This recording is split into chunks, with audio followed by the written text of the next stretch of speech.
পেঁয়াজ কুচি করে নিলাম, টমেটো নিলাম, কাঁচামরিচ নিলাম। এখন আমি রুই মাছের ডিম রান্না করব। এই যে কড়াই দিলাম, কড়াইয়ে তেল দিলাম, সাথে দুটো শুকনো কাঁচামরিচ দিলাম আর পেঁয়াজ দিলাম। আজকে আমি রুই মাছের ডিম রান্না করবো বন্ধুরা, ঝোল করবো। সাথে দিলাম টমেটো।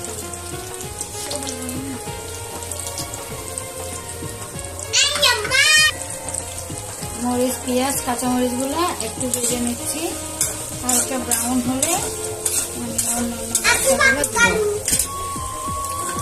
বন্ধুরা এখন 1 চামচ রসুন বাটা দিলাম, 1 চামচ জিরা বাটা দিলাম, দিয়ে একটু নাড়াচাড়া করলাম, সাথে একটু লবণ দিয়ে দিলাম।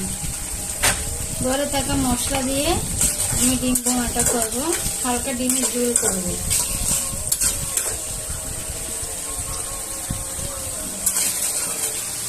বন্ধুরা একটু হলুদ গুঁড়া দিলাম, ধনে গুঁড়া দিলাম, মরিচের গুঁড়ো দিলাম। এটা একটু জাল জাল করবো যাতে একটু ভালো লাগে। নাড়াচাড়া করে হালকা একটু পানি দিলাম মশলাটা কষানোর জন্য। সাথে ডিমগুলা দিয়ে দিলাম বন্ধুরা, দিয়ে একটু হালকা নাড়া দিব। ডিমগুলো যাতে হালকা একটু সিদ্ধ হয়। আমি কিন্তু আগে একটা তেলে ভেজে নিয়েছি।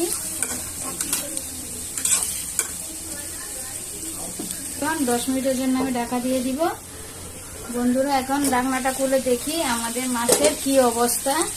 মাছটা হালকা একটু নাড়া দিচ্ছি, নাড়া দিয়ে হালকা একটু দমে রাখবো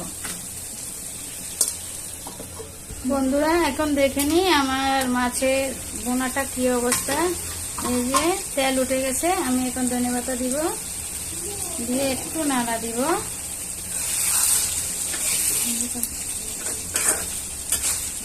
বন্ধুরা মাছের মধ্যে একটু ঝোল দিলাম, এটা ঝোলটা শুকিয়ে হালকা একটু বোনা হবে। এটা ব্লক ওঠা পর্যন্ত আমরা অপেক্ষা করবো। ওঠার পরে বন্ধুরা আমি একটু ধনে গুঁড়া ছিটিয়ে দিব। এরপরে একটা ব্লক উঠলে আমি ছোট করে দিব বন্ধুরা।